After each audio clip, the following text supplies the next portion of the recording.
3, 2, 1.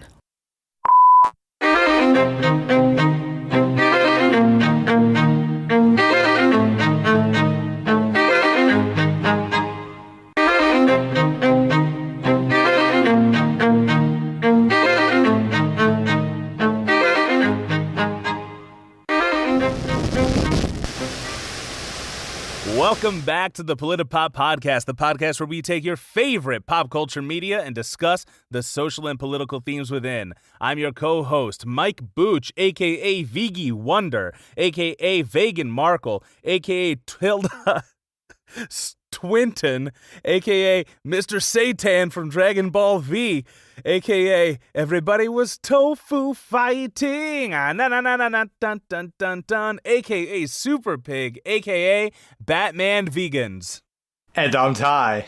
I don't have any good AKAs like that. You had some good ones. I'm impressed. I appreciate that. That's why I do it. It's just for you. I know. It's for nobody else. But yes, the classic Ty comes back in his incredible new co-host position. How does it feel in that seat? It feels good, man. It feels special, you know? I feel like I'm sitting in the Mobius chair. Oh, unlike any other chair. Such a special chair. Indeed, it is. And on this episode, we are reviewing Okja. This is the third Bong Joon-ho film that we've reviewed after Snowpiercer and Parasite. Yeah, I think as people can tell, we're a fan of his work. I think he has a lot to say. And it's exciting doing his films. Exactly. So, do you have any housekeeping you want to get done? Anything you need to talk about before we get into this movie? Not much. I don't think anything's really changed since the last time we recorded, unfortunately. So, no, I'm good. So we're going to get right into the movie. Ty, give them the plot. Okja is about a young girl who risks everything to prevent a powerful, multinational company from kidnapping her best friend, a fascinating beast named Okja. I kind of thought it was going to be a lot more complicated than that because I was trying to explain it to D earlier, and I did not say it as succinctly as you just did. I can give IMDb the credit for that one, so they did a good job. IMDb has all the credits. Brought to you by IMDb, the PolitiPop podcast. Upgrade to IMDb Pro today. No, I made that up. We're not sponsored by anybody. That'd be so cool if we were, though. Wow. You listening, IMDb? I know you're one of our 8 listeners. Exactly. We're actually up to 8.5 listeners this week. Hey, all right. We're moving up in the world. I believe it was your suggestion to review this movie. Am I right? It was, yeah. Well, thank you very much for breaking my heart this afternoon.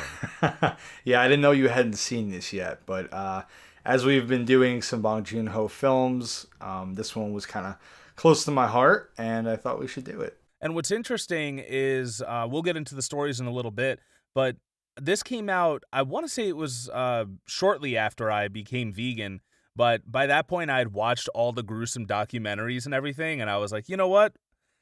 I'm not into it right now. I don't need it. So I hadn't watched it up until today. Yeah, wow. Yeah, I think I'd gone vegan a little bit beforehand, but I needed to see it, so I did, because I can't bring myself to watch those documentaries. But this did come out in 2017. And today you were telling me about how you forgot how sad it was. I think it's because the trauma was actually repressed by your psyche. I think so, too. I remembered it more as like a Babe the Pig kind of film. Like there was like sad elements, but it was like a girl and her best friend on an adventure. But it is not that at all. Something that would, under other circumstances, translate very well into a Miyazaki film of some sort. Yeah, actually. That's pretty accurate. So I think we should not bury the lead.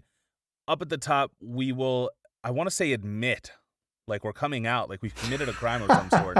But the disclaimer is, yes, we are vegan or plant-based at the very least, depending on what you want to call yourself, and we'll go into that in a little bit as well. So I want to say that our viewpoints regarding this episode and regarding this film are a little biased, but also I was eating like the rest of you for 27 years of my life. So, I feel like I have a pretty good place to speak from.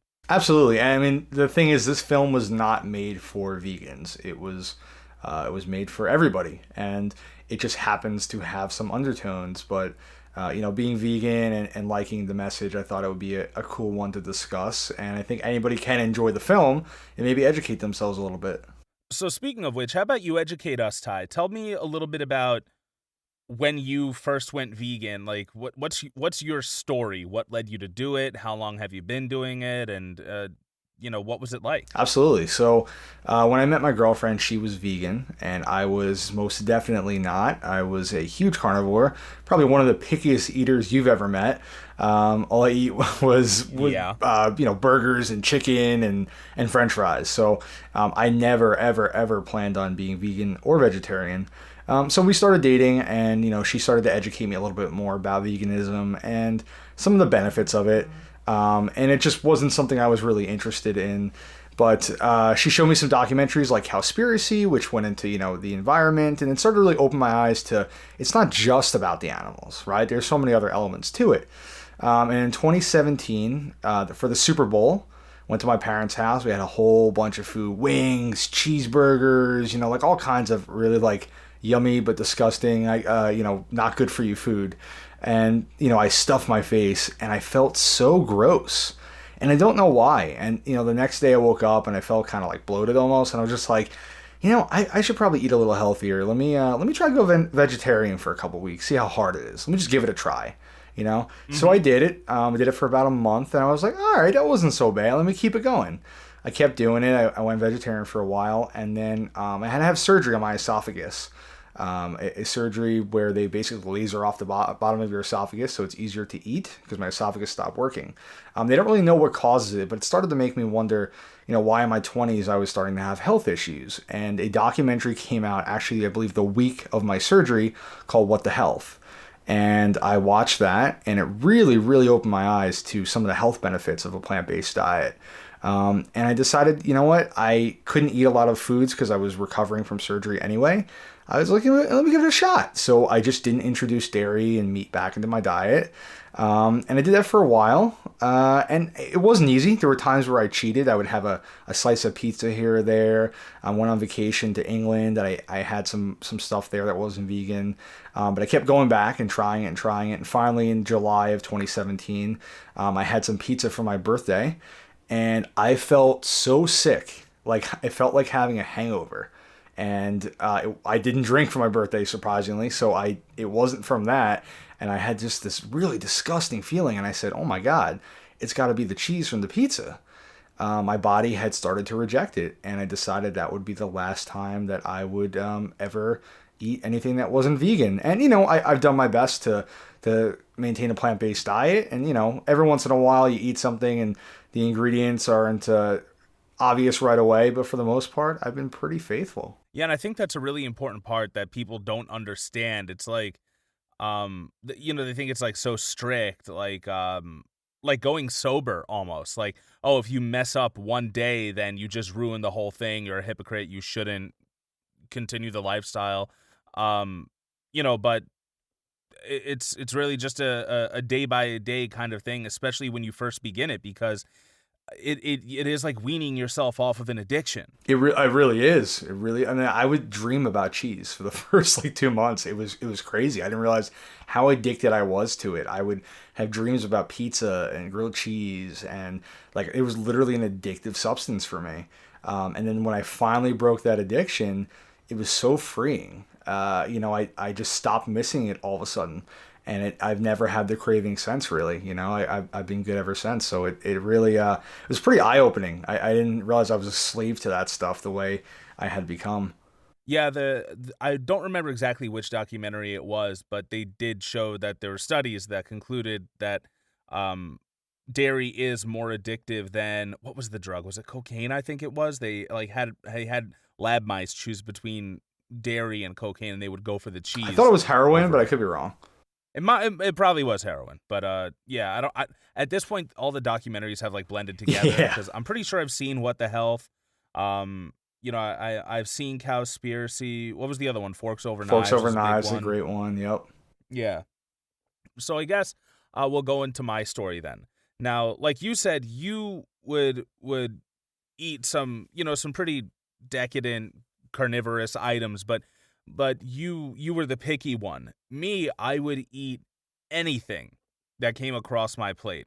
I wasn't a huge seafood guy, but once in a while, if you batter it up and deep fry it, I'll eat almost anything. But yeah, there were the wings, burgers, hot dogs, sausages, lamb, goat. It didn't really matter what kind of meat it was. I would eat it. I would eat it at inappropriate times of the day. Like if I was making an omelet for breakfast or something and I didn't have any meat to add to my sandwich, I would fry up some chicken and do like a chicken and egg omelet or something. Wow. Yeah. Or any salad I made, I would have to throw meat onto it. Like there was no meal I had that wasn't complete unless it had meat.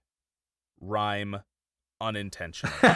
I think that's something a lot of people, especially in American culture, believe you need to have meat as like the centerpiece of your meal. You know, like the veggies and stuff, they're on the side. They're just not as important. And I think compared to a lot of other cultures around the world, they don't feel the same way. So it definitely, I think the same thing for me. It was like, what was my meat, and then I would throw something on the side. Yeah, you're right. It is a very American thing because, like a lot of Asian cultures, are just the first ones that spring to mind. There are probably a bunch others, but yeah, the meat is just kind of like an additional part of the meal. It's not the main course. Everything is very well balanced.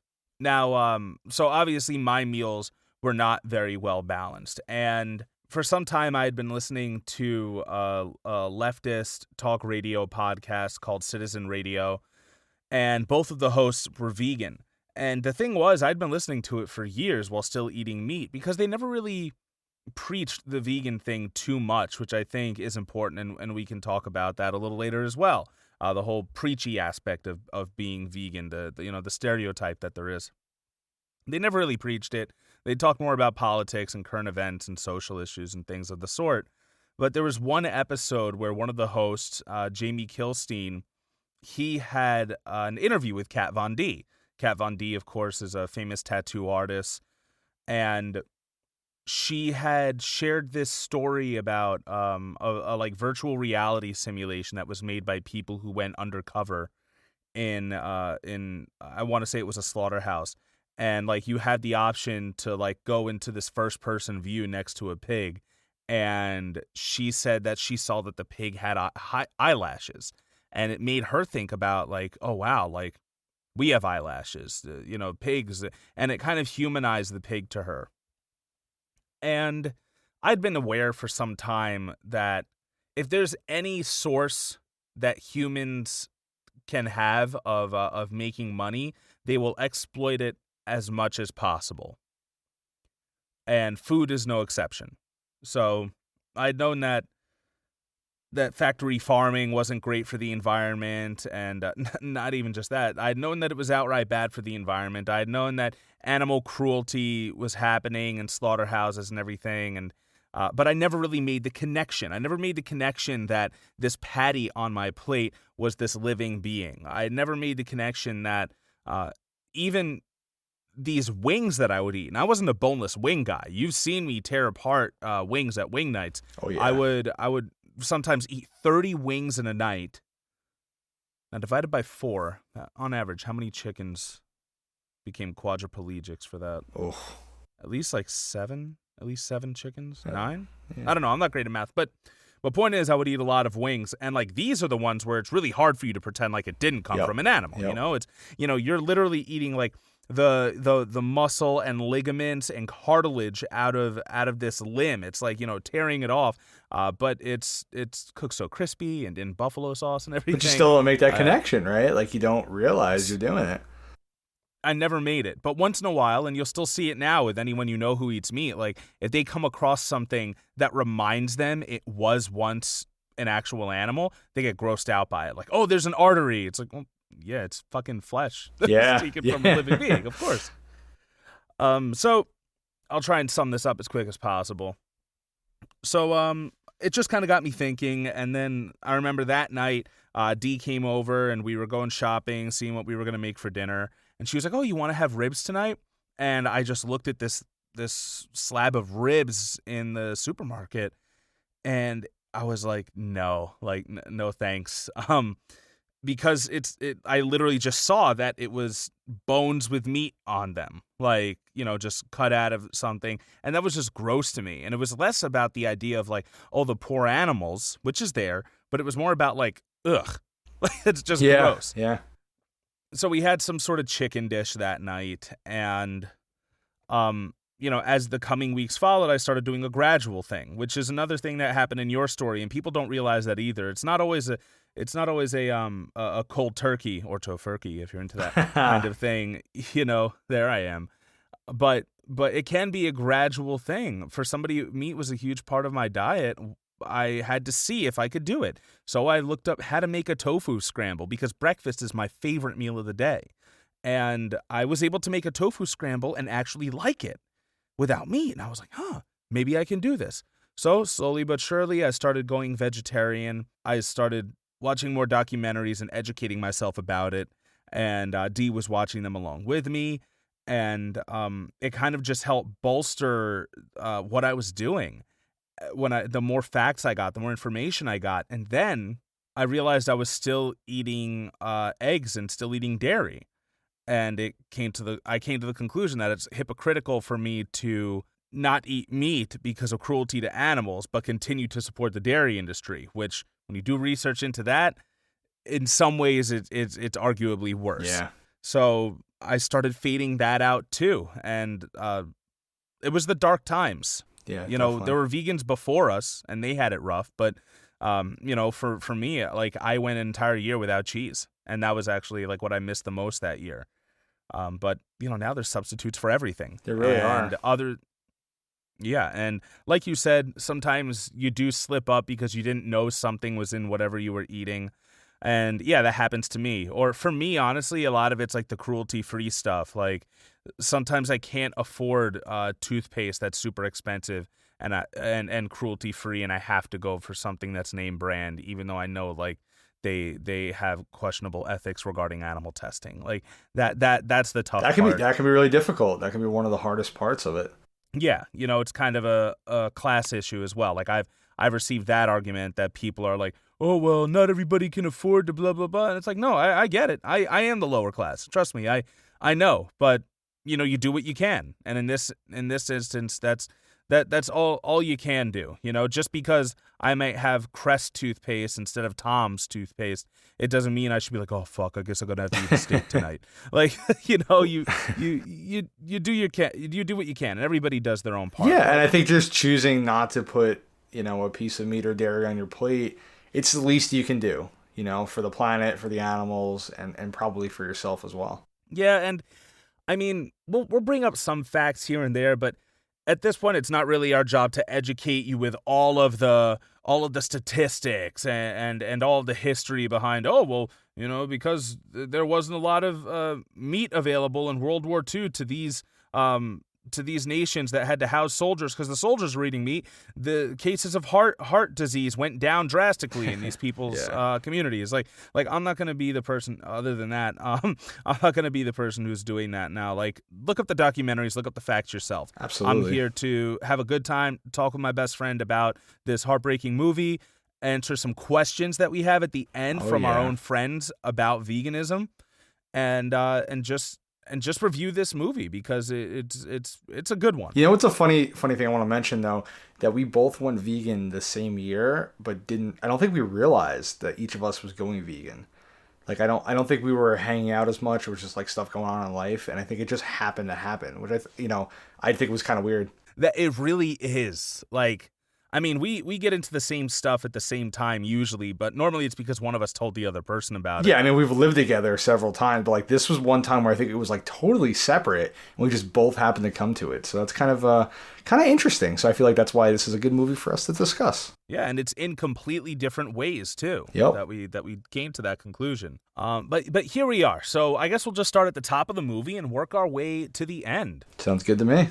All right, so Bong Joon-ho brings back his best friend Tilda Swinton, who I call Tilda Twinton because she plays a set of twins here who are the heiresses to a multi-million-dollar, maybe billion-dollar meat company.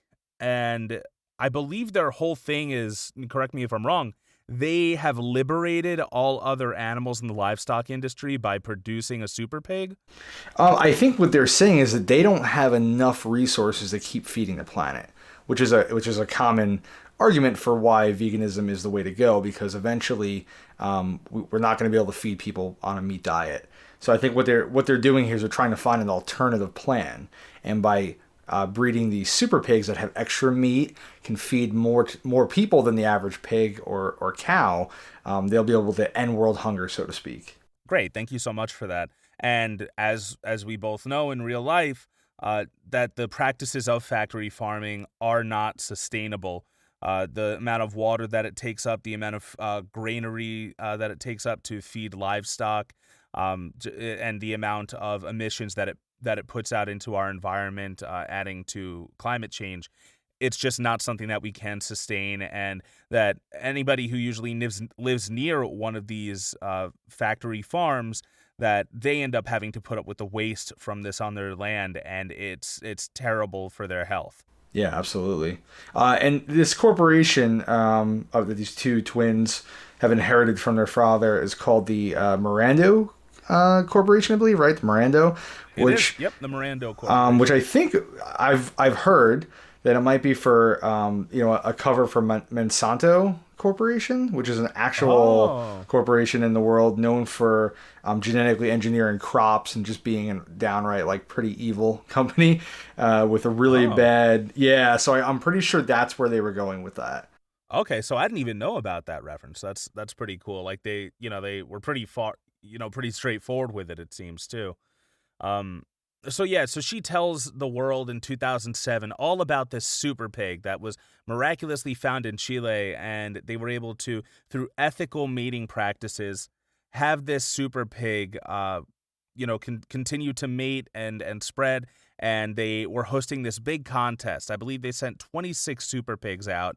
And if you can't visualize what a super pig looks like in your head, A, Google Okja and you'll see what this super pig looks like, or B, imagine a hippo that's about twice the size of regular hippo, with floppy, adorable ears and human-esque eyes. Yeah, it's pretty accurate. And that's your super pig.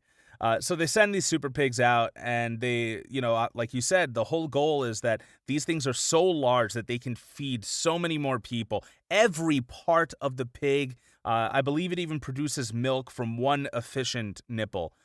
And they send out to 26 different countries these super pigs to see who can raise the best one, and they'll find out in 10 years, and that person gets some sort of prize for raising the best super pig. Yeah, I don't know if they ever specify what the prize is, but that's more or less what the plot is. I think we fast forward 10 years and we meet Okja, who is one of those 26 super pigs that have been sent out. She's being raised on a farm in South Korea. And whoa! Probably not North Korea. Yeah, I don't think they would be involved, but you never know. No, in this American business venture. Right? Well, then again, Trump's made friends with anyway. So legitimizing dictators. Yeah, Trump. So Mija, right? That's the main character's name, Mija. She's a young girl who's grown up with Okja on this farm with her, I think, grandfather. I believe it's older guy. It's either grandfather or uncle at this point. Yeah, they mentioned her parents briefly. They're both unfortunately passed away, but they never specify who this man is. But I'm assuming it's her grandfather. And if I could cut in real quick, go ahead. Sorry. The fact that both of her parents are dead is adding to my going theory that this girl is a superhuman. But that'll come up further in the movie. Continue. Dude, don't ruin the plot of Okja 2, all right? That's what it's all about. Okja 2, The Reckoning. Payback's a bitch. So Mija's been helping raise Okja, and they're best friends. Like, imagine your dog growing up or your favorite cat growing up, and like they've grown up together on this farm. Okja's now, I guess, an adult size. She's very large, but they're very playful. They're always, picking fruit and running around the hills. They like live up in the mountains, and they have a pretty good life together. And just tying into our review of Parasite, once again, just a super beautiful film. And right out of Studio Ghibli, right? Or is it Ghibli? Either one I've heard. Dude, I don't want. Is Vanessa gonna come for me in my fucking sleep? A Miyazaki if film. I don't... A Miyazaki. Okay, Miyazaki. This is right out of a Miyazaki film. You had this little girl and this huge Totoro-looking animal, just bumbling around the woods, having fun, going through waterfalls and stuff, picking peppers or whatever fruits they had. And it's really adorable. They show you this awesome bond that this early teenage, maybe preteen girl has with this, this big, adorable oaf. It's awesome. Yeah, you think it's like this going to be this cutesy adventure film, right? Like that's what I would get from the beginning of that movie. Yeah, that's what I thought it was going to be too. So Mija's under the assumption that her grandfather has actually purchased Okja, and that they're going to keep her. She believes that they sent money, that they're keeping Okja forever. She's not going to go back to the Mirando Corporation. But her grandfather informs her that someone from the corporation is going to be coming to visit, and she's not sure why, and she thinks it's for paperwork. But little does she know that they're actually coming to take Okja because they never bought her. Whether the grandfather didn't have the money. I don't even know if he actually tried. I think he tells her eventually they wouldn't let me buy her. But my assumption is he didn't even try because he seems like they're pretty poor and he needs the money more than he needs Okja. Yeah, it definitely does look that way. Like at first I was like, is he just kind of a victim of circumstance here, or is he telling her the truth that he didn't know? And it does turn out that he is just kind of a sellout piece of shit. As we find out a little further in the movie. Yikes. But I actually wanted to go back to Tilda's speech at the beginning real quick here. She she mentions that this super pig she has this whole public persona of the Mirando Corporation, that it's going to be this new organic and eco-friendly thing, and it says they're basically they're going to be raised ethically and sustainably and all this others naturally, yes. And then of course at the end of the speech she goes, and of course we need to make sure they fucking taste delicious. That right there, that didn't bring up the irony of this whole we're ethically raising our livestock and they're free range and blah blah blah, but we will kill them anyway. It just seems kind of contradictory, I guess. Yeah, I mean, it doesn't matter how kind they are to them because in the end they're gonna slit their throat and eat them. It's like, and that's unfortunately the way the meat industry is. Yeah, and another unfortunate fact is that to actually raise animals ethically and sustainably is so tough for farmers who want to do it the right way. It's next to impossible for them to do that and to make ends meet. So they either, fall short of the factory farms or end up becoming part of that industry. Was that a pun intended or ends meet? Oh, damn it. Of course it was. I'm a fucking comedic genius. It was such a pun. That was good. Thank you. So the people with the paperwork come, and they also have Jake Gyllenhaal's character. What's his whole deal? So he's Dr. Johnny, right? He's like this really popular television. I think he's a veterinarian and animal lover. He's like a cross between Ace Ventura and Steve Irwin. And Steve Irwin, yeah. That's kind of what I thought. He really is. It's Jake Gyllenhaal doing his best Jim Rash impersonation, as far as I can tell. He's so fucking over the top. Yeah, Jim Rash, he played the Dean in Community, and it's exactly that sort of caricature. That's good. Now, was he made to represent someone in real life, or was it just the idea of celebrities claiming to love animals? I think it was a generic thing. I think it was the idea he on the surface he's this lovable guy, likes to have fun, he loves hanging out with animals. He loves animals. He says it throughout the film, he loves animals. But at the end of the day, he doesn't actually give a shit about the animals, right? He gives a shit about his ratings, about being popular and famous. That's what he's worried about. Yeah, so he's actually part of this crew.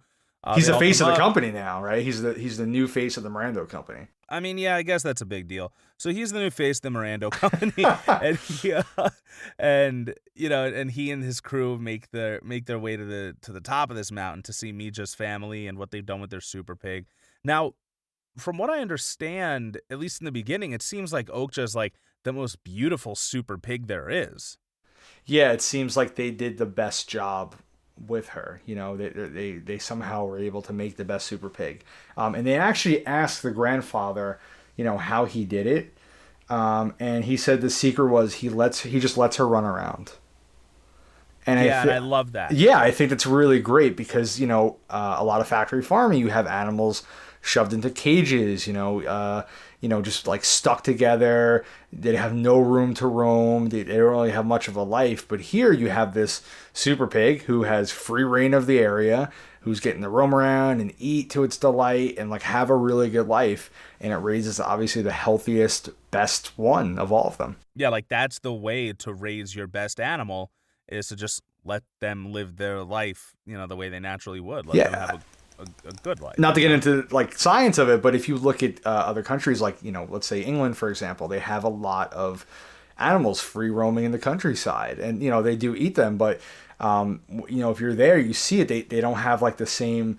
It's a lot healthier, the meat they claim. There's not all the antibiotics in them because they're not crammed together getting sick. It's a lot more natural. So you don't have as much tainted meat, so to speak. So even if you are eating meat, at the very least, it's better for you to consume. Like, it behooves the average meat consumer there to let the animals live the best life they can before getting slaughtered. Yeah, I don't think anyone can argue against that. Whether you eat meat or not, like it's just a fact. So they do this whole interview piece in which they make they make it like out to be this great thing, like, oh, the farmer's great, Okja's winning this award, and Okja's the best and everything, and then they just take her away. Yeah, and the grandfather gives Mija a golden pig to make up for the fact that he couldn't buy Okja. First claiming that the golden pig is an heirloom of some sort passed down, and then coming clean and saying like, oh, well, I just put the money into buying this golden pig instead, but but despite it seems like a pretty sweet housing setup they have from the outside view, but, it's still pretty humble. But despite their humble setup, Mija doesn't care about the money. She wants Okja. This, like you said, would be like just selling off your family dog. Yeah. I think it says a lot about the fact that to him, having this golden pig means more than having Okja, and he's helped raise her for the last 10 years. Yeah, like, you gotta wonder, even if you are raising something to slaughter it, like, do you not become attached to it in some way? Yeah, you hear different things, and a lot of times people don't. And it's interesting. I'm not sure how you don't get some sort of connection, but I guess it depends how you distance yourself and you view it. Yeah, like, I guess it's just that he's of an older generation, and that's what they believe. He was like, all right, I raised this thing for meat. That's what I was doing from the beginning. And, Mija raised Okja as a friend. Yeah, I think even before you or I went vegan, if we were in Mija's position, we would probably have the same mindset as her. You know what I mean? Like, I don't think I could have raised an animal and then just killed it. Well, you don't know what darkness lies behind my eyes, Ty. There's a lot of darkness there. There is. They tell a story. But no, that's absolutely right. I was like those people who, whenever I see proof that what I'm eating comes from such a bad place, I would push it away. And I would even feel guilty when other people were living a vegetarian or vegan lifestyle around me. Like when I first met your girlfriend, that was my go-to. Like, oh, you only eat vegetables, blah, blah, blah. And just no reason to make fun of it at all. Because it wasn't like she was like, oh, I eat plants and here's why you're a piece of shit for eating meat. It was just, I eat plants. Yeah, I think we were getting food once when we were with her, and like she wouldn't eat any of the meat or eggs or whatever we had, and we were just like, we were both making fun of her, like, oh, what's wrong with you? Why do you do that? And really, there would be no reason to lash out preemptively like that unless we felt somewhat guilty and knew that it was just wrong. Yeah, we were projecting our own feelings onto her and anyone else that that we would meet and was vegetarian or vegan. I did that all the time, unfortunately. And we've both received that back tenfold ever since going plant-based in our adult lives. All the time. I used to have I'm an assistant manager. I used to have a store manager who would probably make a joke about me being vegan every day. Every day. I would come Every into work day? almost every day. It was like his go-to thing for me. Like, oh, it's the vegan, blah, blah, blah. You know, he'd be like, he'd order a pizza for the crew. Don't worry, it's vegan. He'd wink at me like, haha, just eat it all the time. So I've definitely gotten payback for my sins. It is pretty ridiculous. I guess my comeuppance is when I fell in love with a girl who comes from a hardcore conservative right-wing family. And a hunting family. A hunting family, mind yeah. you. Yes, a hunting family. And we could talk about hunting during this podcast as well, because I have my own feelings about that. Yep. But yeah, and they had actually known me to eat meat and everything. But like as soon as I made that change, it was just like, oh, why are you doing it? Blah blah. And that's what, like, the jokes were coming. And I've been vegan for 3 years now, Ty. The jokes just still keep coming. They just keep coming, right? They never get old. It's crazy. Not to them. To me, I'm just like, all right, like, whatever. Like, I'm not the one who has a problem with my lifestyle. And they aren't necessarily, but, like, clearly there's something, like, you know me. I'm a voice actor. I'm an artist. I play disc golf. I've been a martial artist. What else do I do with my, like, I do a million different things with my life, and yet the fact that I don't eat meat is the primary thing there is to talk about. Yeah, I mean, I know it's crazy. Like, I could not even bring it up, and somehow someone else will bring it up in regards to it and try to poke fun at it. It's like, oh man, I'm just keeping it to myself. Why even bring it up? Yeah, like, I go out of my way not to bring it up, but somehow it still does. And it kind of sours me to people who are legitimately asking questions about it too, because there are those people, and like, they'll ask you a question and you'll just be like, fuck off. And they're like, no, really, like, I want to know. I want an answer to this question because I'm curious about it. Like, once people see that you're courageous enough to make that change, and fucking courageous does sound kind of hyperbolic, I guess. It's a big change. You know, you have to change your whole life basically to do that. You know, you have to make that choice every day, every meal you eat. You know, every action you take in some ways. You know, to live that lifestyle. So it's a big commitment. And I think, you know, it's weird. You get, like, I feel like when people ask or they find out, they either make fun of you, they have questions, or they're like, good for you, you know? Yeah, that's the wild thing. There was a guy I used to work with who also came from that, like, you know, I come from a family of hunters. I'm a bow hunter. You know, I listen to Joe Rogan all the time. And he was like, "You're vegetarian or vegan?" I'm like, "Vegetarian." He's like, all right, cool. I respect that. Yeah, I've heard that too. A lot of people will be like, oh, vegetarian I get, someone told me. But he's like, that makes sense to me. Vegan's just weird. And what's so funny is, like, I still feel that way about, like, raw vegans too. Like, there are people who will eat only plant-based, non-animal product meals and not cook them either. And to me, that's wild. But then again, 3 years ago, just not eating meat and dairy was wild to me. So who knows? That's true. You know, there's so many levels to it. You could be plant-based where you don't even eat, like, vegan substitutes, like meat substitutes. Vegan where you eat that stuff, you know, raw, plant-based. There's so many levels to it, like, once you get involved too. So let's go through the next level of the movie then. Yeah. So Mija takes it upon herself to steal the gold pig and go to the city of Seoul to find Okja, or at least talk to Okja one last time before she gets transported to America. At this point, Mija doesn't even know what's going to happen to Okja. She just knows that Okja's going away. Yeah, and I think it's important to note too that Mija is not vegan or vegetarian. She is seen hunting. She gets a fish, and they eat fish one night. And she also, her grandfather mentions her favorite meal is like a chicken stew. So, you know, Oh, that's right. They're not beating you over the head with the vegan stuff. You know, they just want you to be aware of it. Yeah, like, it's not a matter of, like, the only way you can be a hero in this film is by being vegan. I don't even think they mention the word vegan. They don't even mention the word plant-based. It's just about one girl loving one animal Against corporate greed, right? That's what this movie's really about. It's about corporate greed. Yes, okay, I'm not going to spoil anything yet. So she goes to the city, finds that, you know, it's a very different place from where she was raised up in the country. And there's this moment where Okja is getting transported, and the guy who's like the head of the PR team, he doesn't want people taking pictures of it. They're like, listen, take pictures later. Like, none of this better be online, blah, blah, blah, because at this point, they're on the outside, they were appreciating this beautiful animal. It's so amazing. And then, like, behind closed doors, they're just shoving it into a car, chaining it up against its own will. Yeah, and then the funny thing is that once they get inside the car, I believe he takes a selfie with it, with Okja. He does take a selfie. Right? Yeah, once Okja is subdued.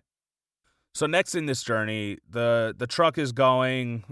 This dude's, I don't have everyone's names. I'm sorry. I have the actors, and even then, it's just Tilda Swinton. I think his name is Mundo, who's like the guy who like was in charge of getting Okja transported. I think his name's Mundo. Oh yeah, it is. Right? It is Mundo. And we also have the driver, who is an actor from Parasite. He played the son, the main character of Parasite. He's the That's who that was. Yeah, he's hilarious. That's who that was. He's so. I could have sworn he was a pop star.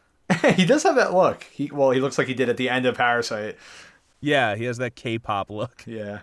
But and Mija she's like hanging onto the back of the truck. Well, she's on top of the truck, right? Initially, like as they're going under tunnels and stuff, and it's pretty crazy. It's like it's a crazy action scene. Yeah. So let me just stop right there. So here's where my theory comes in. Mija has dead parents, right? Yeah. There's one part at the beginning of the film where she's trying to take a shortcut around a mountain. She has a rope. She's leading Okja. She falls. Okja saves her ass by holding onto the rope. Now, while Okja's saving her, she's hanging there for like 5 minutes. At first, she hangs with one arm, Ty, one arm. She does. She's holding on to her bag of fruits with the other one. I was watching this. I was like, I would be this fucked. thing. I'm like, there's no way I'm hanging on. I'm dead. Yeah, like even if Okja saves your life. So she's holding on to this thing for a while. Okja runs, finds a tree jutting out of the mountainside, out of the cliff, brings the rope, jumps over, does like a leverage pulley thing, sacrifices her own body to save Mija, which, that comes back later as well. Turns out Okja survived. So that's cool. But then when it's Mija's turn to risk her life to save Okja, she's going all out. One, she's running through this city she has probably never been in before, or at least very minimal times if she has been. She's running through it and keeping up pace with this truck. Okay? After she shattered those glass doors by running into them. She shattered the glass doors by running into them and using her sonic reverberation powers. She's a superhuman. And the amount of abuse she takes in this movie and comes back at the end for Okja, she's good. It's true. She's fine. Well, if you watch the special features, they actually interview the grandfather and they ask her how she was able to survive all that. And he says the secret is letting her roam free. So, I mean, that's the key to making the best child. Just let them roam free. Just let your kid roam free because they get tough in the mountainside, That's right. This would translate so well into an anime. This whole thing seemed like it should have been an anime, but live action made it real. Yeah, like Grave of the Fireflies level. So she ends up jumping onto the top of this truck and she's hanging on to this thing, trying to get to Okja. She ends up running off of the back of the truck and then hanging from the back of it because it was going through a very short bridge or tunnel area. And that's when the Animal Liberation Front comes in. What are they all about? So they're a real organization. And they are known for trying to rescue animals from all kinds of situations, whether it's a zoo, the meat industry, the dairy industry, or being scientifically experimented on. And they're kind of portrayed a little over the top, I'd say, in this film. So when they're in this truck and there's like a whole bunch of them, and they pull up next to them and they're like, hey, we're not terrorists. That's like the first thing they say when over the loudspeaker. Like, we're not terrorists. And it's Stephen Yeun, who's known for playing Glenn in The Walking Dead. And I loved him in this role. Yeah, he's so really good. Goofy. Oh, he's so good. It was cool. So they're basically like, we're not terrorists, but we need you to pull over. We're not going to hurt you, but you should put your seatbelt on, right? Because it's about to get real. So they basically like crash into the truck and knock them to the side into the wall. Mija falls off the back of the truck, right? If I'm not mistaken. Survives the fall off the back of a moving truck. They're moving what, like 50, 60 miles an hour? They're on a highway, right? Like it's like, how did she survive? That's fair. And the car behind her doesn't kill her. I don't know how, but she survives. And they basically get out and they bust Okja out of the back of this truck that's transporting her. And I think this was the first moment that made me cry. If you're very emotional when you're high, do not get high and watch this film. That was my first mistake. I got blazed, turned on this film, and the tears just started flowing. So oh my God. So Mija stands on top of this car, and the ALF, the Animal Liberation Front, is trying to get Okja kind of wrangled and be like, all right, we gotta go. And she just yells out Okja's name, and Okja sees her. She sees Okja, and then she starts limp running, to Okja. Okja's, fucking hitting cars out of the way. She's juggernauting cars. Exactly. Wait, Mija or Okja? Who knows? Mija's a superhero. But like they're running toward each other, and she kind of just takes off on Okja. It was awesome moment. I love that. It was beautiful. Tearjerker and for real. We also meet Paul Dano. Is that how you say his name? I think so, right? Who's playing the leader of the ALF. And I think he's really cool. Like, there's just something cool about him. Like, he's got like this suit, and he's very calm, cool, and collected. He starts like spray painting the front of the truck, and like he's just an interesting character. I really like his journey throughout this film. I thought it was going to turn out that he worked for Mirando.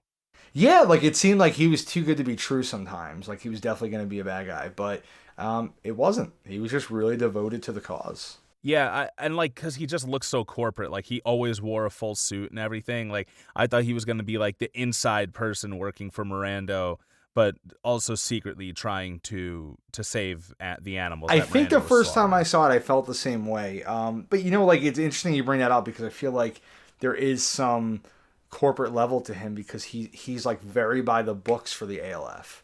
He has that creed that he follows, and he like sticks straight to the book of that, and he never breaks from it. Yeah. So we see that Okja and Mija are escaping through this market. We don't have to go through every little thing about this scene unless you want to point out something in particular, but what stuck out for me was that the ALF is very anti-violence. Like, they'll use umbrellas to block tranquilizer darts. They won't outright fight guys. They'll hit the guns out of their hands. They might try and pull them away from Okja or Mija, but they won't actually like throw a punch or a kick or bring out any lethal weapons. Yeah, I think there's like a misconception that people like this, like the ALF, like hate humanity and are like violent towards humans. They're not. Their whole thing is they want to protect the lives of every being.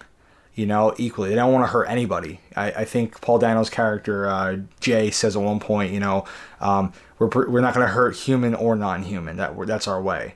And I think the umbrella scene was really cool. I really like that.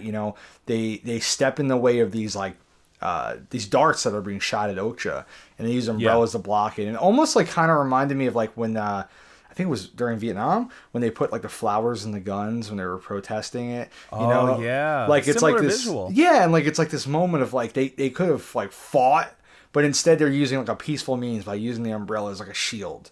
And like you said, they knock the guns out of their hands. Like they don't want to hurt anybody, but they're not going to just just stand there. And I've heard like a bystander just watching someone get abused. No, they're protecting Okja, and they're protecting Mija too. And it's good to see that from a different perspective, that it's not always just these psychos who are throwing red paint on people and trying to ruin people's lives, but it's, like you said, just people trying to help everybody's life. Yeah, I mean, and there's some interesting parts about the ALF, like when they're in the truck later. The one guy, he's not eating, right, because he says all food processing is exploitive. Which is interesting because, what he's saying is exploitive of humans as well. So it just reinforces the fact that they don't want to take advantage of anybody. But it's a little dramatic, a little over the top, like he's passing out because he won't eat. And I think it's like those dramatics that people expect from especially like a vegan liberation group. Yeah, I noted that part too. Like, he's like, oh, I won't eat a tomato because it was processed in this and that. And I've actually known that argument to be used more by anti-vegan people than those who are pro-vegan. Like they're always like, oh, your avocado costs this many workers and blah blah blah. Or this weekend, Dee's father was telling me about his best friend in the world, Ted Nugent, and how he was saying like, oh well, if vegans and vegetarians want to eat soy, guess how many animals are mowed down during that soy harvesting process, the soybean harvesting, and that former guy I was talking about earlier, who was like, I respect you being a vegan, dude. That was his thing too. He was like, how many rabbits are in the field that are getting mowed down by people harvesting these soybeans and stuff? But it's like, it just seems like such a fallacy to me. Because it's not equivalent. Like, no way. There's no way it's equivalent. It can't be.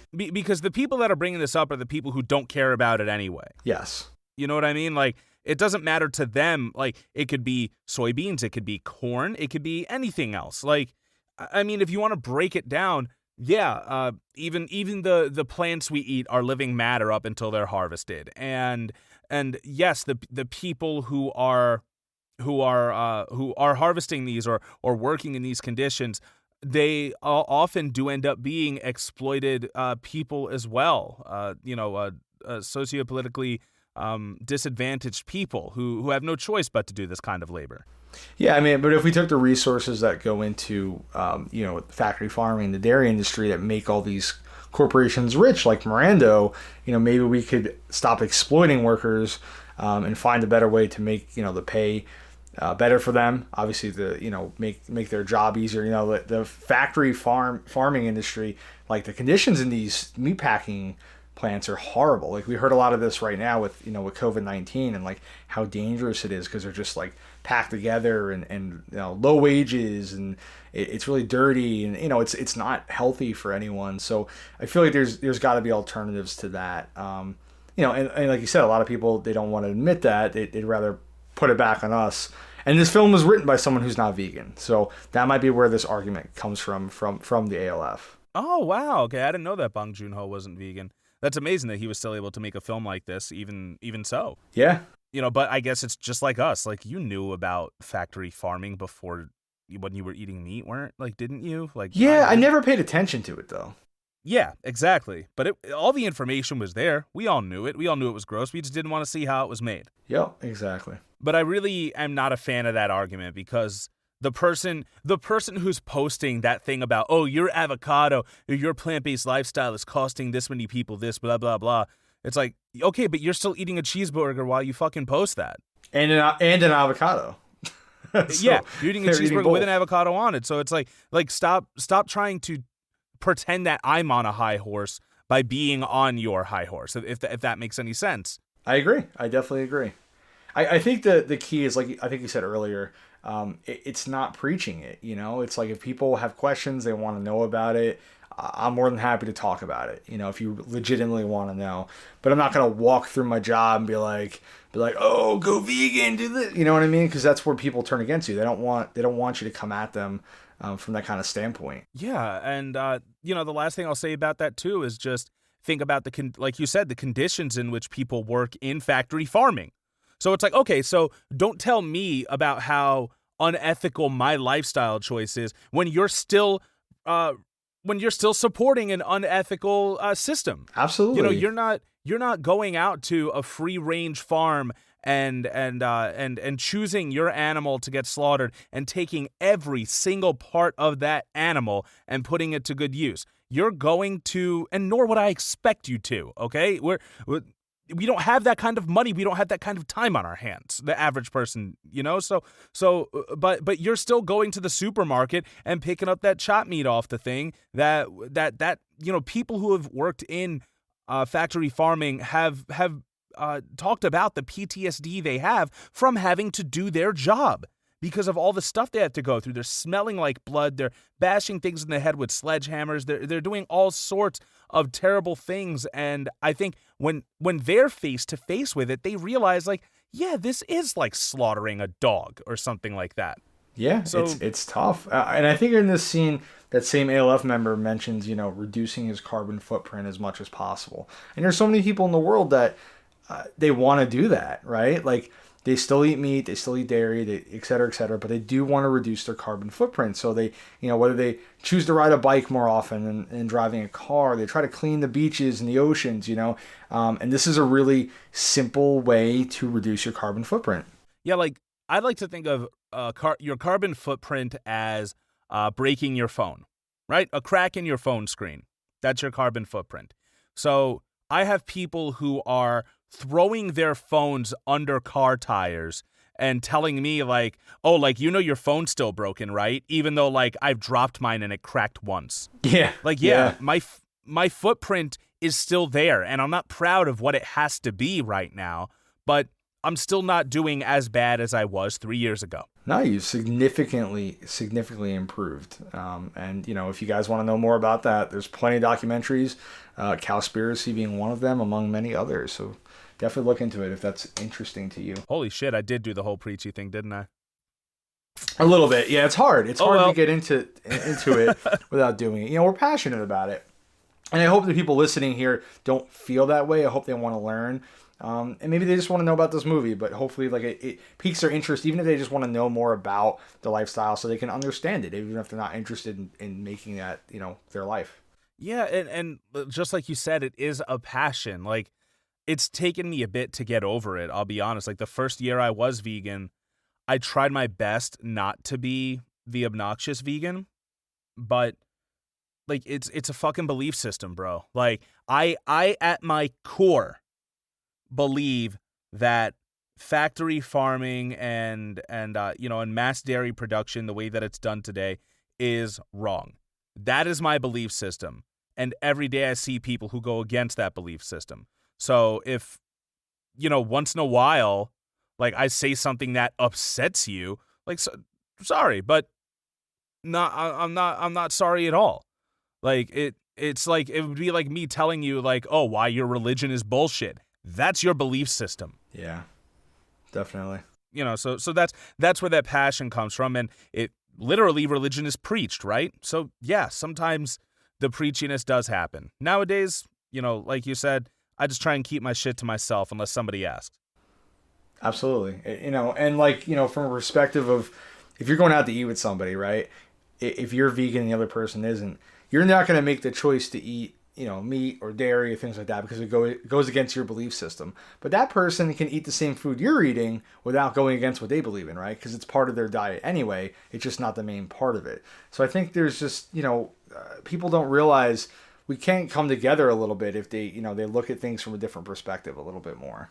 Yeah, that was, you know, I'll go off on a quick story right here, but I had a job working human resources, and my boss wanted to treat me to lunch for the last day. At this point, it had been known that yeah, I'm vegan, and so I chose a vegan restaurant. Now, it was supposed to be vegan and standard menu. I don't like using the term regular because, well, vegan food is regular food. No one's ever eaten a salad and been like, oh, well, I'm fucking eating a vegan. This is gross, you know, so whatever. But I chose Three Brothers in Garden City. They're part of the Three Brothers chain, I believe, on Long Island, where, you know, it's Italian food, Italian fare. Some of them are hybrid restaurants. Some of them are strictly vegan. So I chose this place, and I sent the menu out to everybody. And, like, there were people who were upset, like, in the office. And they were like, oh, can we choose a place where we can eat something too? It's like, you fucking can. What are you talking about? I know. You can eat all of this. And you don't have to choose a meat substitute. You can get eggplant.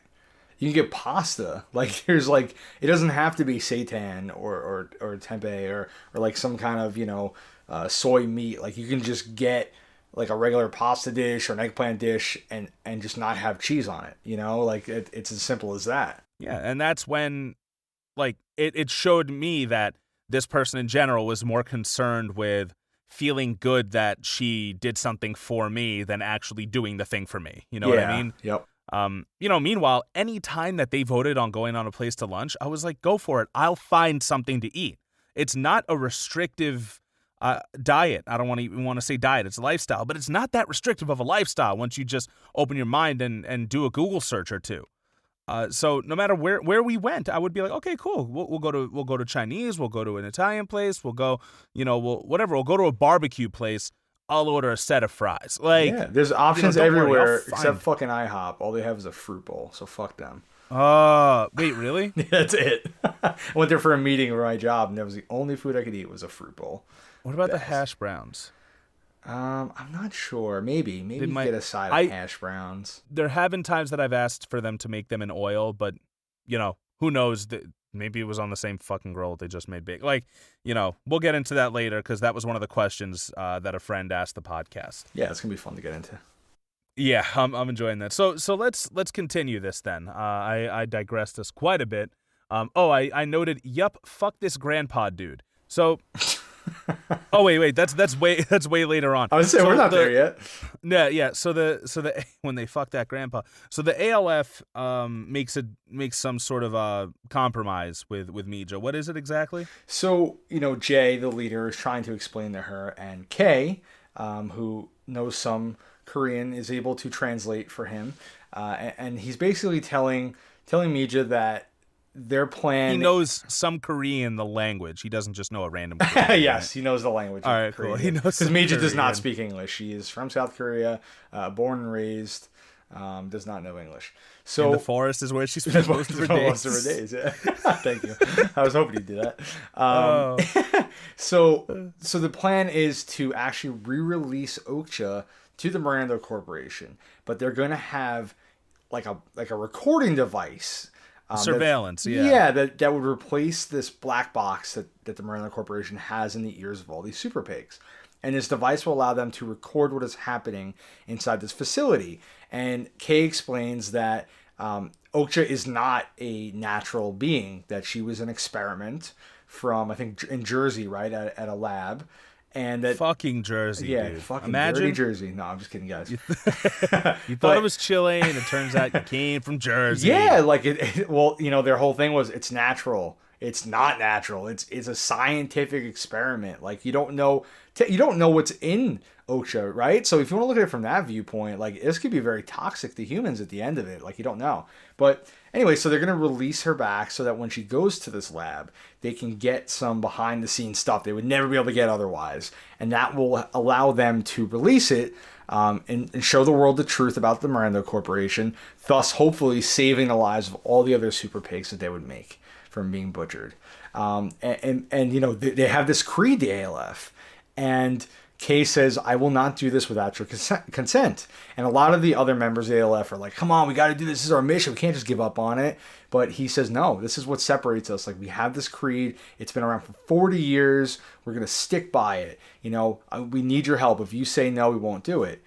So they ask her. And if I could just go ahead. You off again, his whole rationalization for this plot to Mija is that Okja's only going to be with Miranda for a day before Okja gets, honored at this parade. Like, they're not going to do any experiments that are invasive that will leave, visual scars or markings. Like, Okja's physically going to be okay. She's too precious. They need her as their poster child. So they're like, it's just to get us some inside info on this lab. And of course, Mija, after knowing all this, decides, no, I want to go back to the mountains with Okja. And Kay lies. He without even hesitation, he translates saying that, yep, she's agreed. And they're all like, yes, you did it. You saved it. You're going to make this mission happen. They're all so happy. And Mija doesn't understand. She doesn't understand English. So she thinks that they're going to bring Okja back to the mountains. During this moment, I had actually questioned Kay, once again, Steven Yeun's character. I was wondering if his translation was off because he has shown that he's really not too great at translating between English and Korean. Yes. But we do find out a couple scenes later that no, he did it on purpose. He lied so that way the mission would go through, knowing full well that Mija did not consent to this plan. Yeah. It's unfortunate. So the ALF, they abandon the truck, they leave Okja to be retaken, and they actually dive into a river to escape. Now, even though the ALF has escaped, this has made it all over the news, this whole chase, and Miranda is suffering a PR crisis, so they decide they're going to reunite Mija and Okja in public at this amazing parade that they're holding in New York City. And, of course, the grandpa jumps on it because he wants the money. They promise him, Mija's going to be doing commercials for Miranda. You guys are going to be set. And, of course, he sells her out. And there's no repercussions for this son of a bitch at the end of the film, I just realized. No, there are none. It's a tough one. He just gets forgiven. He's an old man trying to take care of his granddaughter, most likely. And, they're living on a poor farm. I don't think he's doing it maliciously. I just think he's very greedy. He wants to give a better life, wants more money. Yeah. So, so we do see that, that while Mija's undergoing this extreme makeover process to make her look marketable for Mirando to be the new face of Mirando, they want her to be the new face, and for Dr. Larry, Jake Gyllenhaal's character, to kind of take a back seat. While she's doing this makeover, we see that Okja is the victim of Jake Gyllenhaal's character's toxic masculinity rage, if you can call it that. Yeah, I mean, this is a really, really difficult scene to watch. It's really brutal. Fuck you. All right. I did not know this was going to happen in the movie. So trigger warning for sexual assault. So basically this part of the movie brings to light something I honestly didn't even think about until I saw it. But there's this forced mating that happens. They bring Okja in, and then they bring in this other super pig who also is working against his own will. And this super pig is jacked. Like, he is like, yeah, it's a maybe male he was giant super pig. Yeah, he's a stud super pig. Like, maybe he was like pumped with steroids. We don't know. This super pig rapes Okja, and the whole thing is recorded. And it's just so fucking terrible, because at this point we've gotten to see Okja as this beautiful, innocent, cute, cuddly creature, and it's just a terrible scene. And take her innocence, Yeah, but it actually made me Google, like, is this something that's done? And it turns out there is. Yeah, there's forced mating that happens within the meat industry. Now, I had known about it in the dairy industry. Yes. And from what I understood, the dairy industry, or at least the majority of it, they just put the cow in what's called a rape rack and then artificially inseminate it by shoving one arm up the cow's ass, that's a medical term, to massage the uterus, and then a long needle with sperm or semen on the end of it gets inserted into the cow to impregnate it. A lot of people, it blows me away, even vegetarians, because they'll be like, oh, well, cows just produce milk anyway. So I can eat cheese and drink milk and be totally fine with that. That's how you get milk. That's how you get your milk, Yeah. by raping the cows. Yeah, the cows are raped, and that's how the milk happens. Because I don't know why I didn't come to this conclusion either. But I've heard such expressions as, oh, well, they're just producing it anyway, and the similar expression of, well, they're just peeing it out anyway, why not? But dude, I literally thought, like, back in the day, that it was a farm with old MacDonald sitting down on his little bucket and fucking, just getting in there in the uterus and just getting the milk out, and that was it. Like, you do that in the morning and the cow would just go about its day. And I don't know why, but I just assumed that's how it happened. Because that's the imagery that was fed to you, though. It's the Yep. imagery that's fed to all of us. Like, we see, like, oh, happy fucky farms, and there's a cow on it, and the cow might even be smiling, depending on the imagery. But no, that's how milk is made. Humans don't produce milk. I mean, sometimes there are cases, but humans don't produce milk on the whole unless they are pregnant. Yes. Yep. Mammals do not produce milk from their mammary glands unless they are pregnant. So that's how for a baby cow, right? That's what milk is. It's to help a baby cow grow. Yeah, and that's one of the big arguments against dairy, not just the ethical portion of it and all of the terrible conditions that these cows are in, because it's not old MacDonald. No. Milking them manually. It's machines that they're being hooked up to that are milking the hell out of them. And the worst part is that after this cow gives birth, they either take that calf for to be bred into another milk-making animal, or that calf goes to become meat. Yep, they butcher the boy, Yeah. And so once again, if you don't eat meat but you still eat dairy, you are still contributing to factory farming and to the meat industry and that slaughter. Yeah, people don't know that. And a lot of times when these cows are no longer able to give birth, what do you think they do with them? They butcher them too. You know what? I'm not sure if I ever told you this, but I tried veal once, and Really?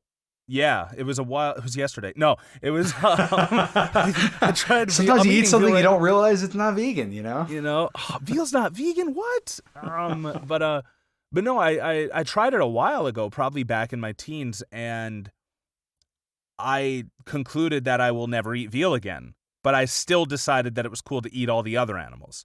Yeah, I've heard that from a lot of people. Like, I will never do that. I won't eat a baby animal. You know, that's fucked up. But then they'll eat everything else. They'll eat dairy, which will lead to that anyway. So Yeah, I think the big failure here is just how misinformed we are and uneducated about this stuff, because there are still people who believe that eggs are baby chickens when in fact it's just chickens' menstruation. yep.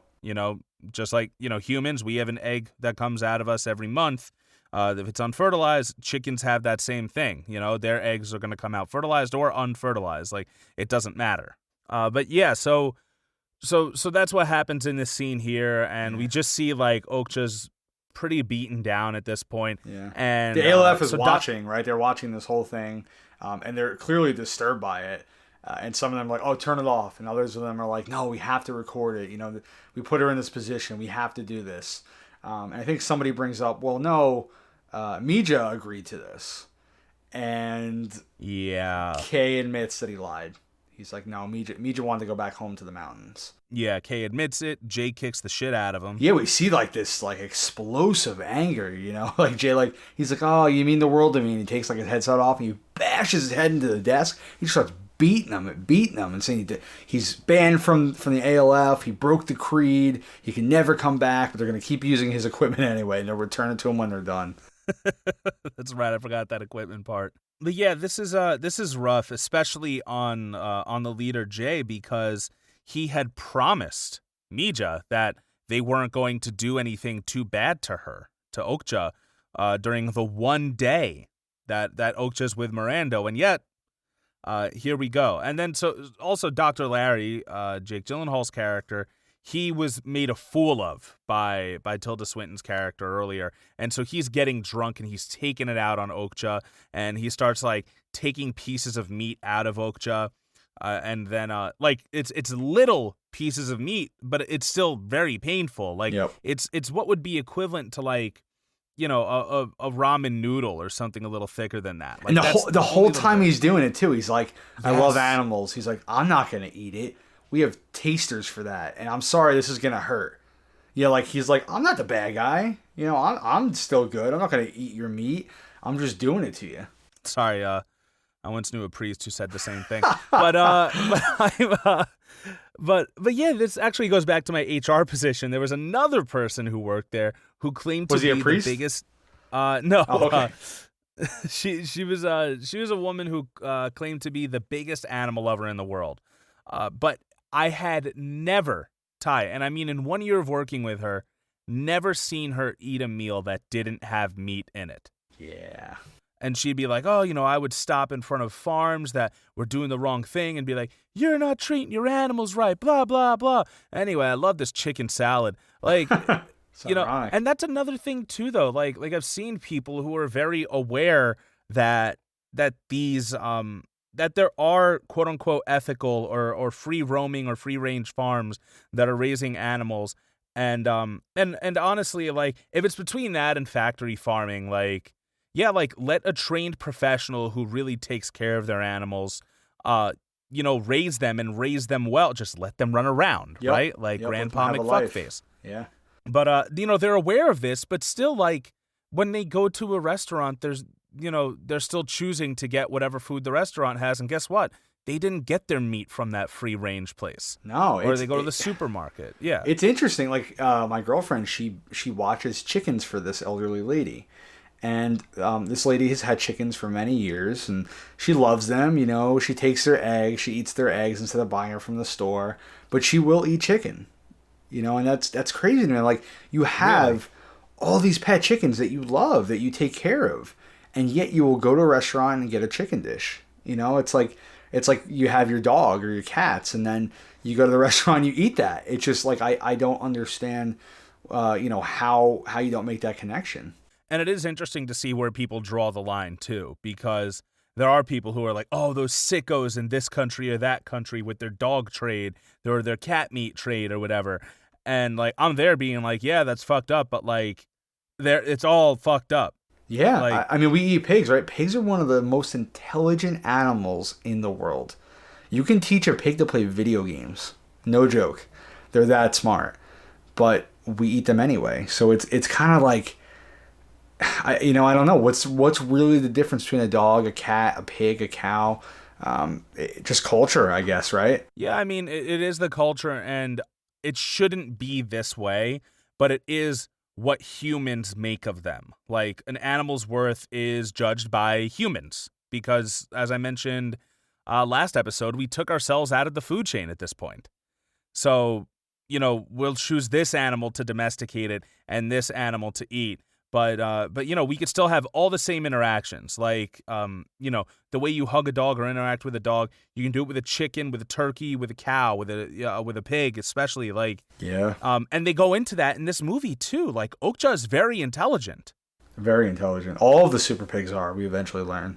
Yeah, and and Okja has this relationship with Mija that, like, Mija can tell if Okja is happy or sad just by the way Okja sounds, and it kind of sounds ridiculous, but like, so we just got our first dog from a rescue a few months ago, and it is weird. Like, there's that relationship you have with this animal. Like, you're in the same house together, you don't eat the same food, you don't speak the same language, but you are like best fucking friends. Yeah, it's pretty crazy, They see it. Okja even recognizes Mija's voice over the phone. It just shows the intelligence level there.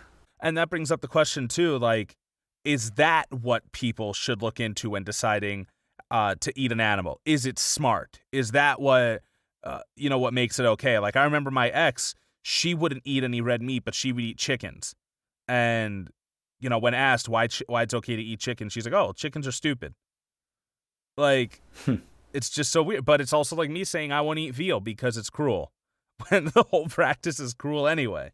Yeah, it in the end, I guess it really doesn't make sense. But unfortunately, people don't realize it. It's not. A lot of times, it's not their fault. No, it's not. Like I said, we're misinformed. We're uneducated regarding these things.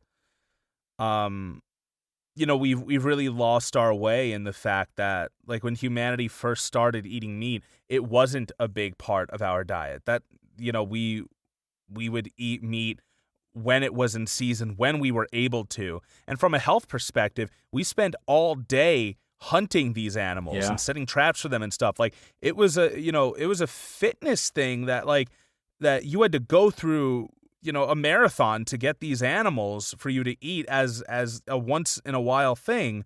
But now, like, America has such problems with obesity because instead of, spending all day tracking this animal with a fucking spear or a bow and arrow, all we have to do is drive through Sonic and be like, "Hey, give me a hot dog in my face hole." Like, well, it's definitely like it was a European thing. The Europeans brought a meat heavy diet to places like Latin America that was primarily rice and produce. Same you thing fucking would say rice. I would. No, I'm kidding. Rice is a huge part of it because it's true. Same with Japan. Japan was a big Buddhist country, and Buddhism really promotes vegetarianism. And then some ruler, forget his name, he decided to make things more westernized. So they started eating more meat, and it's like you see this all around the world. And America is the epitome of this now. We are the fattest nation in the world, and we love to eat our meat. Yeah, we really, really do. I've often been told that, like, that's the American way too. Like, once again, when I'm with my fiance's family and we're barbecuing, and they'll be like, "Oh, is that Mike's burger or is it an American burger?" Yeah, something like that. It is very ingrained in our culture. And it's so funny too when people are like, "Oh, vegans are preachy, they're always shoving this stuff down our throats." It's like, look at any billboard, look at any commercial, look at any Arby's commercial. For as awesome as Arby's social media team is and making really cool art stuff, they do. They do that. They're really fucking cool, like ketchup and cardboard and everything like that. But they, like, their whole premise is we have the meats. Yeah, it's like, everywhere. Everything is about meat. Like, And once you kind of step outside of it, bro, once you fucking take the red pill, bro, and you step outside, Don't be you a see sheep. the code, but you when you don't want anything to do with meat, you notice how much meat is everywhere. It's crazy. I'm watching Hulu, and there's a commercial from Carl's Jr.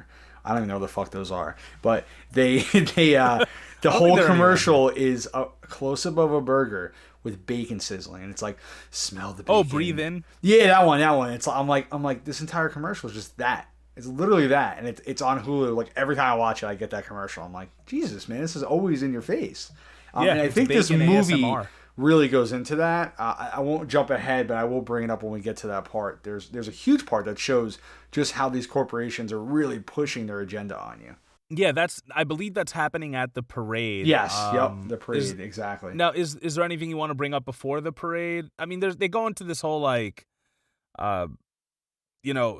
power struggle between Tilda Swinton and her twin sister. Which is cool, but it wasn't really like a huge thing for me. Yeah, I mean, from what I understand, like their father had been running the company, and he was like a real tyrant, a real monster. And then one of the twins took over, and she was very similar to the father. And then there was a PR incident, so she backed away, and her sister took over, and her sister is the one that wants to like Trump the whole company. She like wants to put her name on pajamas and like make like all the marketing. Like that's her big thing. She's not so much about actually like smart business decisions, but just trying to market things. Which is it's very interesting. You say like it is a Trump thing too, because like she started from meat and wants to venture out into other stuff. Trump started from real estate and at one point tried to venture into meat. There you go. See. But I think Mija, they bring Mija on board here to be at this parade. And while they're getting her ready, Jay comes to her and tells her that he's going to help break Okja out at the parade. And he tells her, don't look at the screen behind you. Just look ahead. We're going to get Okja out of there. I'm sorry this happened. Yeah, he does his what's that Christmas movie with Andrew Lincoln? With Andrew Lincoln. Andrew Lincoln's in the Christmas movie, dude. I don't know. This felt like a Wes Anderson moment to me, to be honest with you, where he's like sliding down the fire escape and he's like changing his outfit and everything. It is very Wes Anderson-y. It's Love Actually. When, okay. He's talking to his best friend's wife, but he doesn't want his friend to know he's there, so he just has these cards that he has. So Jay does a similar thing, except these cards are translated in Korean, and I had something to say about the advertisement. What, at the parade, or? Yeah. Well, like they're handing out meat, right? Like pieces of the Super Pig to the audience, including like little kids. Like it just shows that they'll stop at nothing to promote their image, even if it's forcing their product on a child who really doesn't have much of a say in this. And you see that, I think, in the real world too, where, children are exploited to push an image. But yeah, like they're just, they're this huge parade, they're just like, look at our product. You're going to eat our product. Try it. Here you go. It's all around us all the time. And it's just so normalized, which is what I think the real problem is. Like I've talked to people who have been like, oh, well, when you have kids, are you going to raise them vegan?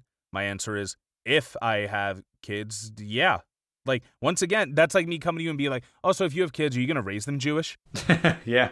And I realize that there's no holy land that I'm fighting for in my belief system necessarily, but yeah, it is an ethical system of beliefs. Yeah, it's like, why would you make that choice and then not raise your child the same way, Yeah, and it's the whole like, oh, well, they have to make that choice. And it's like, okay, so they should also make the choice to eat meat then, shouldn't they? Yeah, exactly. It's like, why is it the other way around?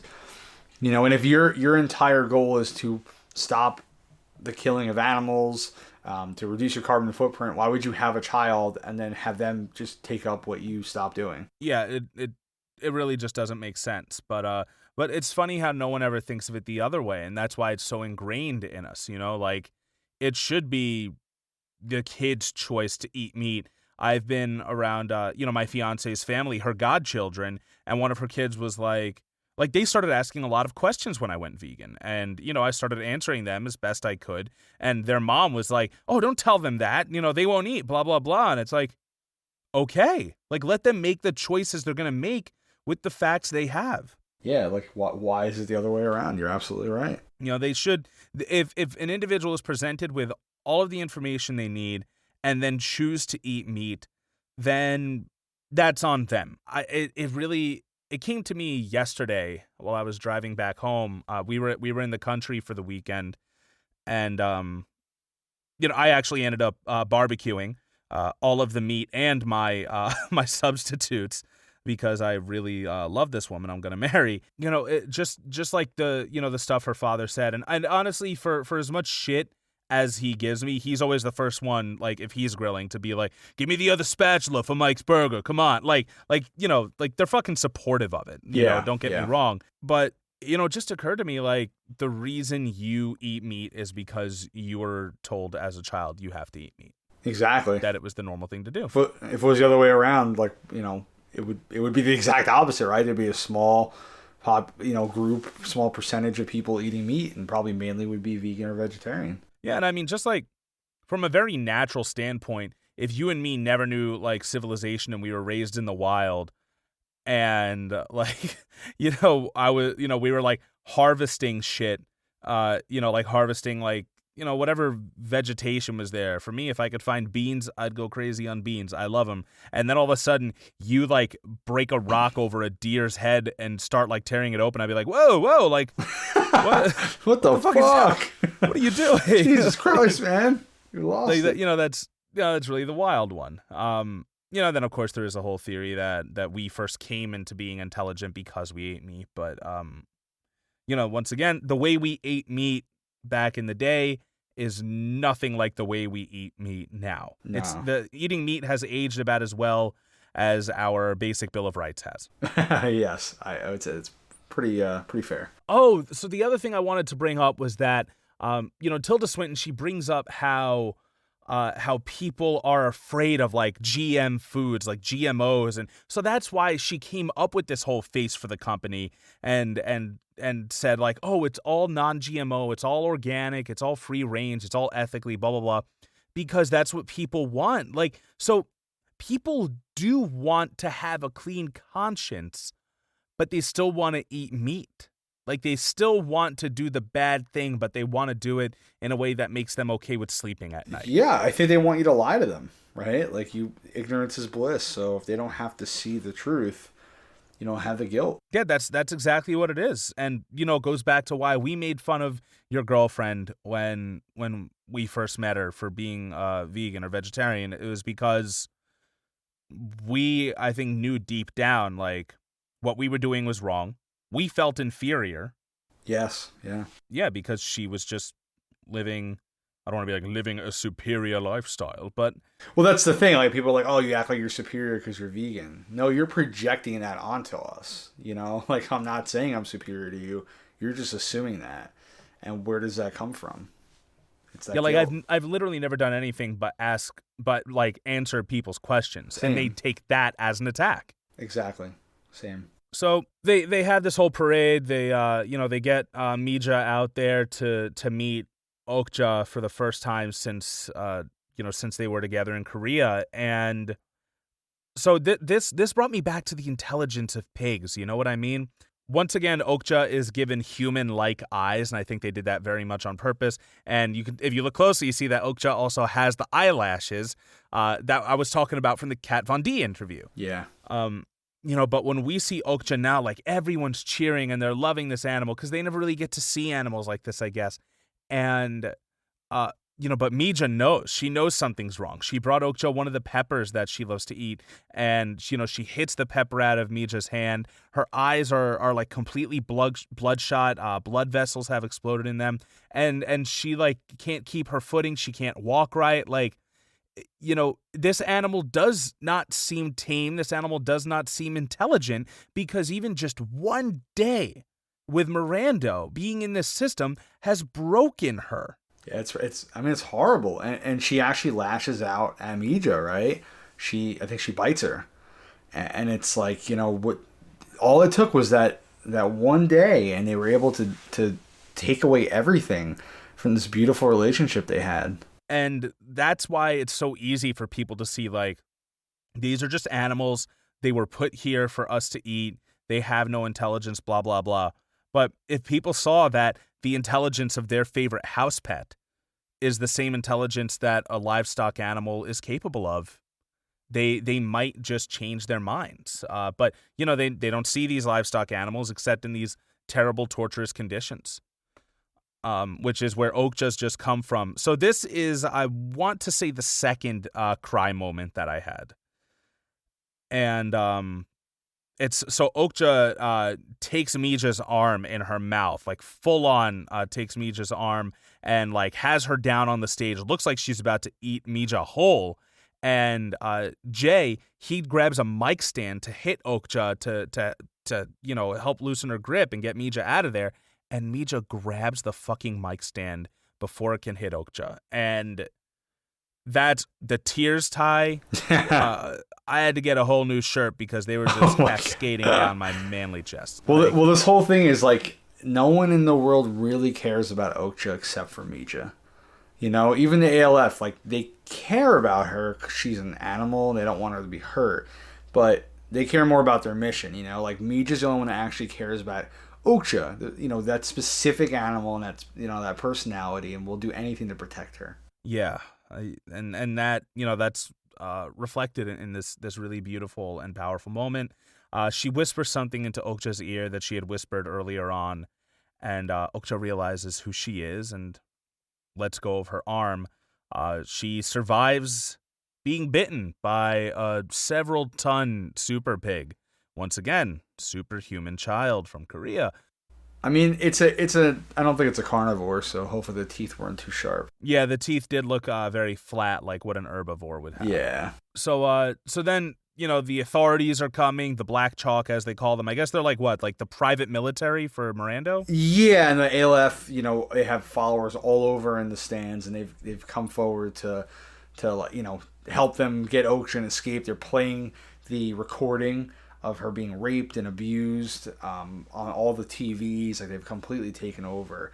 And earlier in the film, they had mentioned that the NYPD had an arrangement with Mirando, and you know, we see the police showing up, and they use excessive force against the ALF. You know, you know, the ALF are branded as terrorists, right? I think the FBI once said that eco-terrorists are the #1 terrorist organizations in the world because they interfere with capitalism, with you know, the food chain, and you could see it here. You know, the ALF are just trying to get Okja away, and this police force is just brutal. You know, hitting them in the head with nightsticks and just really going to town on them. Yeah, it's bad. And, you know, we're not sure up until later on in the movie who survived and who didn't because they're being hit that hard. All right, all you cool super pigs out there, we're going to put a pin in it for the moment. Please make sure to tune in next week while we finish reviewing the film and also answer your questions about veganism.